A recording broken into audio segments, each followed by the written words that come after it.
Hi guys, welcome dito sa The Sun at Tarot. Ang reading nito ay for collective for anyone who can resonate sa reading nito. This is a general and a collective reading. Your energy at this time.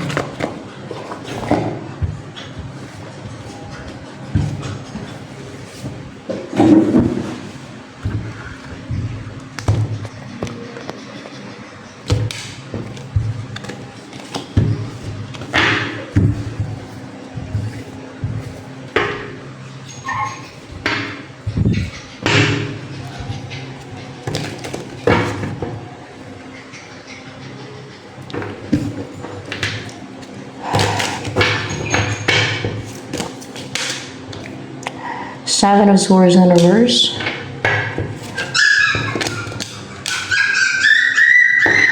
Wala na mawawala sa'yo. Loss. Yung Seven of Swords dito na mawawala sa'yo dahil sa ginawang deceit and scheme or tricks ng iba ba, no? Na mga selfish na mga tao. Baka may kinukuha sila ba? Or else ay may ginagawa silang scheme and deceit para mawala yun sa'yo, person or pera or anything, no? Sa'yo. Wala na silang makukuha sa'yo. Wala na silang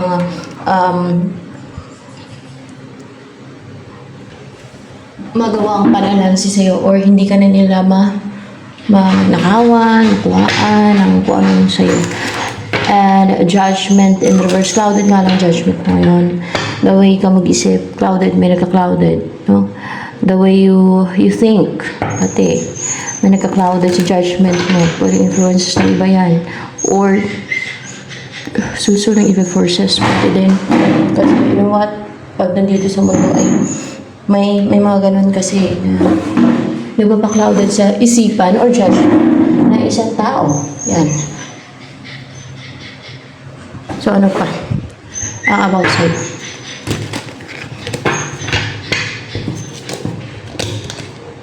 High Priestess. The High Priestess.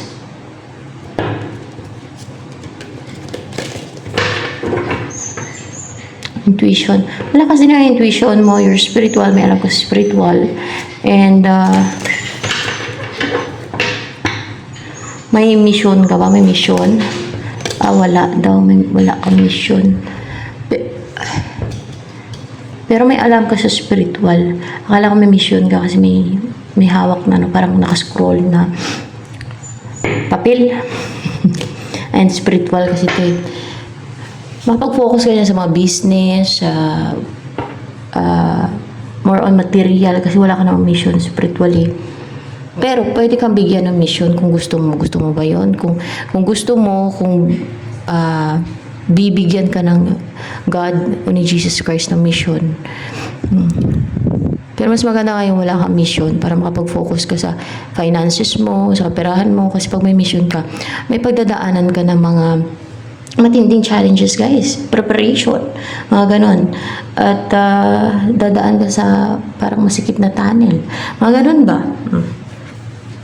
Baka yung kunting challenges nga lang ay baka mahirapan na kayo. Paano pa kayo pag yung mga pinagdadaanan ng may mga mission na spiritual. No? At yung focus nila sa mga spiritual mission na nila talaga, guys. No, yung may mga mission na spiritual. Yung mga ganon. So, pero pwede kang magkaroon ng spiritual mission kung i-grant yun sa'yo ni Jesus Christ. Kung gusto mo ha. Pero sinasabi ko, mahirap ang may spiritual mission kasi dadaan ka sa mga preparation. Basta, pero depende naman sa klase ng mission kasi meron namang mabibigat na mission. Merong slight lang. No? Baka ibibigay sa'yo mga slight kung i-grant yun sa'yo. Kung talagang gusto mo. Diba? Wait lang. Ang init. Grabe init ko yan.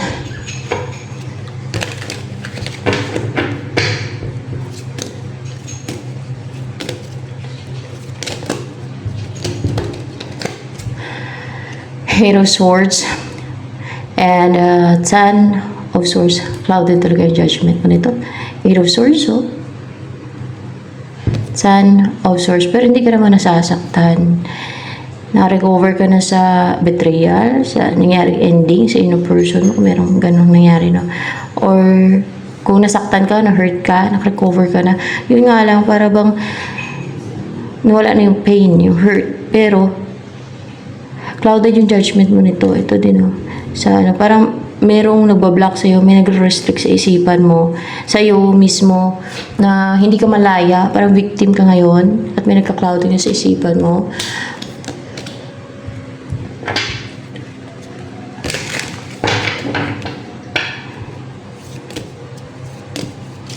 Yun ang energy mo, yun. Five of Pentacles. Ay, nahirapan ka din. Parang nagdurusa ka o feeling na abandoned, lalo emotionally or sa love life o sa financially man, konti yung pera mo or kung madami yung pera mo, pwedeng sa relationship to na you feel na parang na-abandon ka, in-abandon ka ng person mo, ganun ba? So, ano papasok sa buhay mo naman?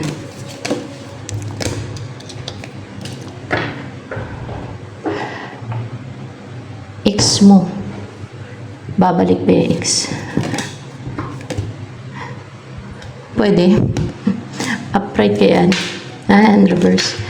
Pwede pa yung napahalang eh. Pero, hindi daw eh. Hindi daw eh. Makarecover ka na sa heartbreak. Kasi hindi babalik yung ex mo pa. No? Kung gusto mo bumalik yung ex mo, maaaring hindi pa agad-agad babalik yung ex mo. Sino ang mag-pursue sa'yo na person? Meron na. So, it's upright. Clarify ko kung upright. It's upright. Okay. Itong person na to na full of imagination or mahilig mag-imagine. Kung nag-i-imagine na ngayon na kasama ka niya, na masaya siya, na you're stable, no?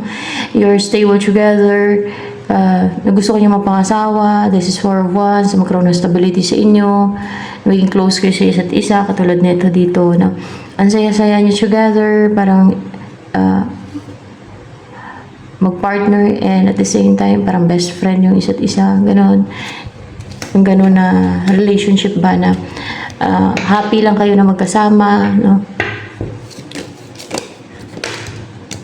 In love to sa'yo. Current person or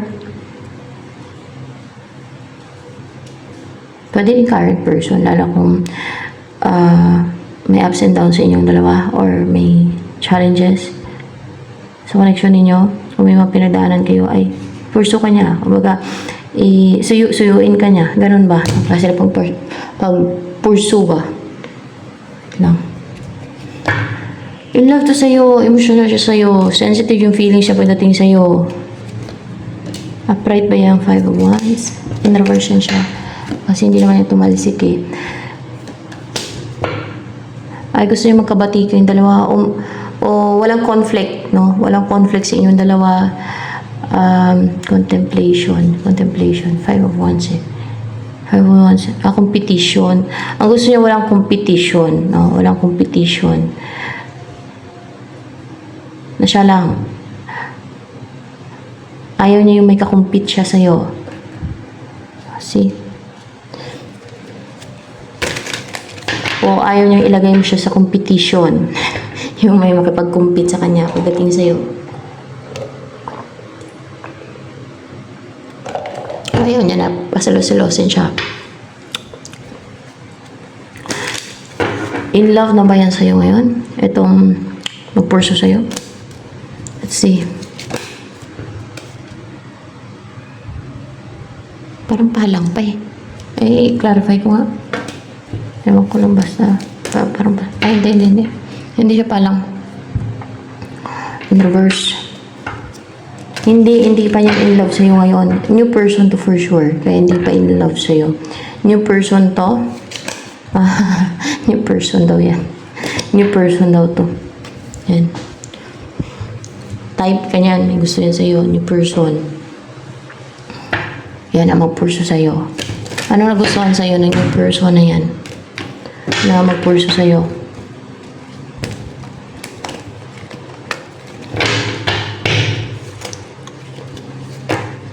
Yan.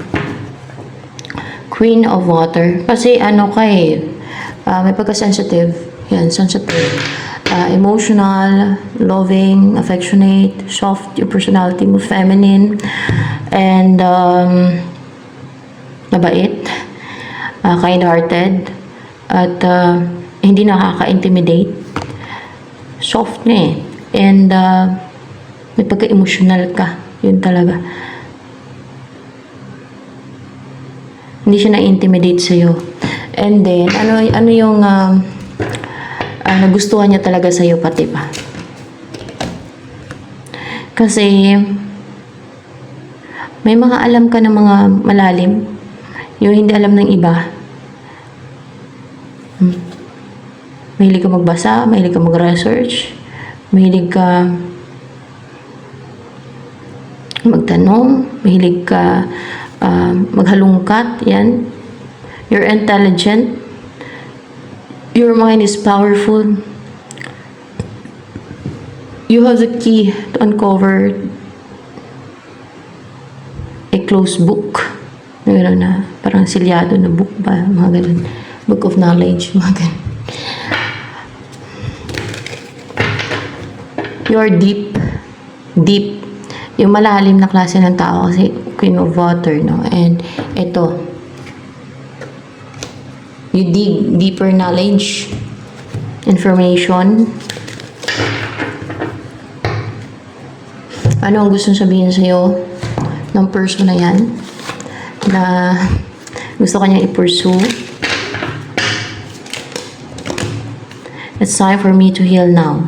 Time na daw para mag-heal siya, para maghilom na siya, and to start a new relationship. Lalo kung nasaktan niya siya sa past relationship niya kasi new person daw to eh. Yan. At magsimula na siya ng bagong relationship with you. Ayan. Ano yung feelings niya sa'yo ngayon? Kasi hindi pa naman in love kasi nga, new person. No? Wala pang relationship kasi sa inyo eh. New person. So, parang in love pa naman. Kasi new person. Pero, emotional, parang na-attach siya sa'yo. Magaan yung loob niya sa'yo, malapit yung loob niya na sa'yo, ganun. Hindi siya na-intimidate sa'yo. Instead, parang, hindi siya natatakot sa'yo. Parang it's safe, no, na i-pursue ka niya, na hindi siya nagkakaramdam ng fear na i-pursue ka, para bang hindi siya natatakot na i-reject mo, na may suplada sa kanya, gano'n. Ayan. Anong feeling sa'yo nitong person na to? Anong pursue sa'yo? Watch out. Five of Cups, sadness.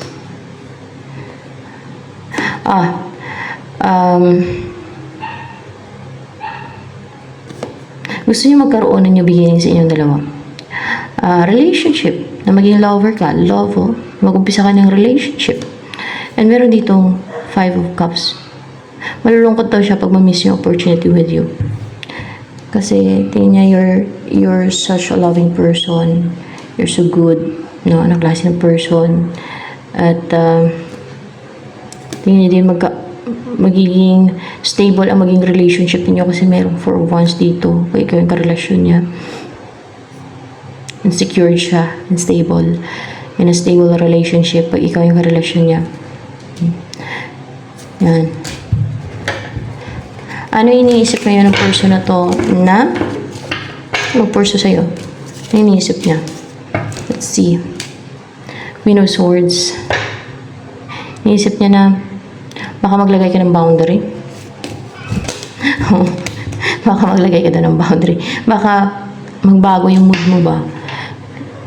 Yan yung iniisip niya na parang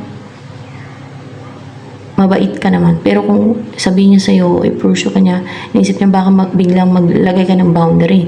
No? Biglang maging cold ka. Mag-change. There's change sa mood mo. Baka maging resilient ka na, maging cold, unemotional. Baka ganun, mga ganun yung naisip niyan.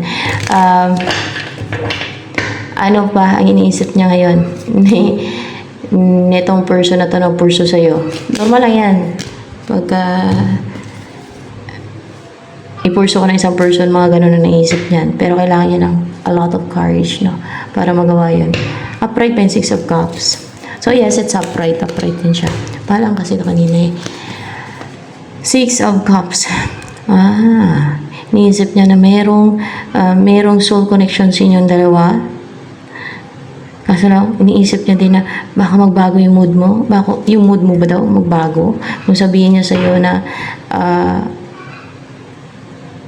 gusto kanya makarelasyon, oo, baka magbago daw yung mood mo, no? Pag sinabi niya sa yung feelings niya, yung emotion niya, yung gusto niya mangyari sa inyo, yung gusto niya makarelasyon ka, baka mag-iba daw yung mood mo, baka bigla maging Queen of Swords. From this, Queen of Cups, no? Parang Queen of Cups into Queen of Water, into Queen of Swords, baka maging Queen of Swords ka na daw sa kanya, towards sa kanya, maging cold and emotional, baka snabin mo na siya, baka mag-iba yung mood mo. Gusto ko lang naman niya magkarelasyon eh. Kasi nakikita niya sa'yo na parang twin flame ka niya. Upright pa to. Halang pa yun. Oo, kaya malapit yung loob niya din sa'yo. Oh. Parang na-attach siya sa'yo. Malapit yung loob niya sa'yo na parang nag-i-understanding siya. Ganun. Kasi feeling yun na tingin niya na twin flame ka niya. Oh. Yun din ba ang nakikita mo sa kanya? Twin flame mo siya? Oo, yun din na nakikita mo sa kanya na twin flame mo siya. Baka kayo na. Twin flame nyo ba talagang isa't isa? Hindi. Destiny nyo bang isa't isa? Ayun lang, destiny nyo yung isa't isa. Hindi yung twin flame yung isa't isa, pero destiny nyo yung isa't isa. Boom! Yun pala yun.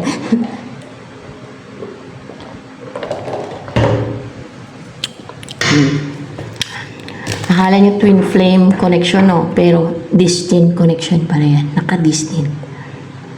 Pag twin flame pa nga eh, hindi naman sureball na magkatuluyan yung mag-twin flame, eh, di ba? Nagkakaroon pa ng conflict. And may misunderstanding. Kadalasan na mag-twin flame, hindi nagkakatuluyan. Kasi mirror yung mga insecurities, mga ganun ba? Sa mag-twin flame, na-insecure sila sa isa't isa. Mga ganun. Pero, ito nakadistinto. Nakadistinto yung connection nyo. Ano magiging buhay ninyo? Kasi nakadistinto naman kayo eh. Ano magiging buhay ninyo together in person na to? Na mag-pursue sa'yo. Whip. Protected yan, no, from evil forces na pwedeng mag-destroy ninyo maging relationship na pasasama ninyo. Kasi nakadistin. Okay? Ano pang maging buhay ninyo together ng person na to na mag-pursue sa'yo. Ayun, magpakain ka ng mga ibon, maging napaka generous talaga. Maging loving towards animals, birds, baka maging mahilig ka sa mga hayop pa, sa ibon, lalo na sa ibon, baka mag-alaga ka ng ibon, pagkain ka ng ibon. May mga tao nag-alaga ng ibon na, hilig nila ibon, alagaan. Kasi sa pusa, like lovebirds, mga ganyan ba? O parrot. Ang cute nga eh. Ano pang maging buhay ninyong dalawa? Pag magkasama na kayong dalawa nitong person na nag-pursue sa'yo, na nakadestin sa'yo. Nakadestin kayo. Crossroad. Payaman to guys. Maliwanag yung inyong kinabukasan. May whip ngayon. Hindi kayo malapitan. Parang napakaliwanag, tandaan nyo. Hindi makalapit yung mga evil forces. So parang may mga demonyo pa mga hindi sila makalapit. Dito kayo sa path na maliwanag. And it will assure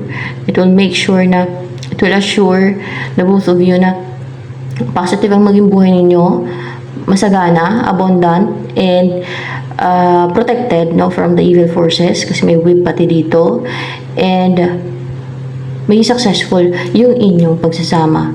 Ganon din kayo sa inyong career, sa inyong buhay. Lalo kung mag-business kayo, kung ano man yung source of income ninyo, maging successful yan siya. So, yan. So, ano pa? Ang naisabihin sa'yo ng person na yan na mag-pursue sa'yo. Ano kaya to? The High Priest, gusto kanyang mapakasalan. Gusto kanyang pakasalan. Hindi. Gusto niyang pangaralan ka. Ay, kasi High Priest ay wisdom, oh. Gusto niyang turuan ka, pangaralan ka, ng mga, gusto niyang i-share sa iyo mga wisdom niya, yung alam niya, the High Priest. Kasi parang madaming alam to. This is someone na wise ba? Wise ba yung person mo na yun? Wise. This is someone na wise. So, madami na siyang alam sa buhay. O lalo kung successful na to sa buhay, malayo na narating niya, no? Successful na ba yun sa buhay? O successful na siya sa buhay, the king of the ocean, kaya pangaralan ka niya. Walang masama sa pangaral, ha? Malaking bagay yan para i-guide ka niya kung paano mag-succeed din, kung paano gaganda yung buhay mo, maging positive yung buhay mo. Maganon, i-share niyo sa'yo yung words of wisdom, yung mga experiences niya sa buhay, yan ang mga wisdom na nakukuha sa mga experiences at through observation, no? And through the experiences of others and through your experiences. So, madami na itong experience sa buhay hanggang sa narating niya yung top position. Maring boss na to, maring tayo na narating nito, na achieve niya yung pinnacle of success na itong person na to. This is new person, okay? And maring boss to, or may company o mataas yung posisyon nito, may narating sa buhay. Yan.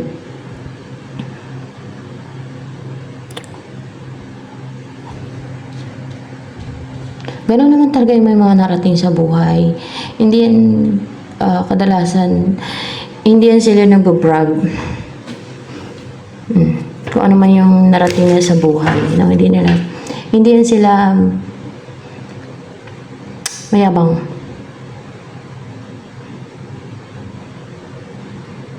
Sa akin, wala naman akong gano'n narating sa buhay. Pero, di ba nadaldal ako, no? Kasi sa palipad hangin yun, guys. Kaya pasensya na. may ano kasi sa akin dito. Ewan ko, madami ata ng pabato sa akin ng palipad hangin dito. Mga kapitbahay ko din. Alam mo na, feeling kasi. So, ano pa, ako kasi direct lang, no? Kung ano yung totoo at alam ko yung sabihin ko, okay? So, yan.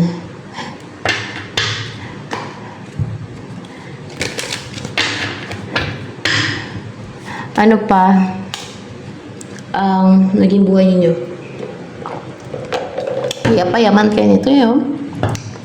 Diba? Meron, ayan, crossroad, oh. Naging master builder. Meron kayo mga i-build. Paling company, businesses. Or any source of income. Ito, maging happy kayo together, napaka-positive ng life nyo, panaling, basta masayahin kayo, masaya kayo. You will enjoy life, komportable, comfortable, relax.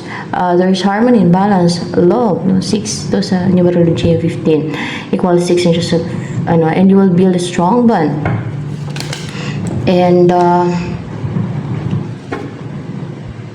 mag-alaga kayo ng mga daga. Meron mga nag-alaga ng daga din, Meron din dito, may daga din dito. Mag-alaga kayo ng daga, ibon. Baka mahilig siya sa ibon o daga, yung person mo. Meron namang mga nag-alaga ng daga, like guinea pig. Cute kaya. Animals din yan sila, guys. No? Kaso lang, maraming tao nandidiri sa daga kasi nga, di ba, madumi ang daga. Isa na ako doon, yung buntot ng daga ang kinadirian ko naman, yung buntot. Yung buntot lang, tsaka yung uso ata. Basta ganun, may tao talaga na ayaw sa daga, no? Ako, isa na ako dyan, no, na parang nandiri sa daga. Yung buntot nila ba, kandiri, parang ganun. Talagang tatalon-talon ako niyan pag ganyan. Yung buntot kasi nila.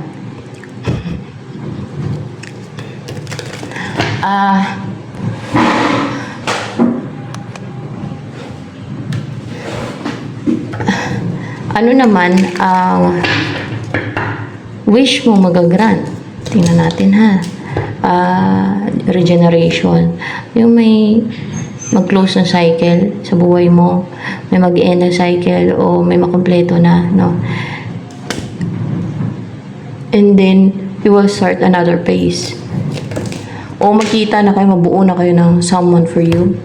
O itong person na to, kung yan ang in-expect mo talaga kasi nakikita mo din siya as your twin flame. And nadududa ka na, bakit twin flame ko siya? Bakit ganito yung naramdaman ko yung flame? Nakadestin kayong dalawa, hindi kayo mag-twin flame. Nakadestin kayong dalawa. Ito, ano pala kayo, napaka-passionate nyo together. Active. Full of fire and passion. Desire towards isa't isa. Magkakaroon ng balance sa inyong dalawa. Maging husband and wife kayo. King of Wands and Queen of Wands. Ayan. Magsusucceed yan. So, ayan. So, ito na lamang, guys, for collective reading. Yan lang.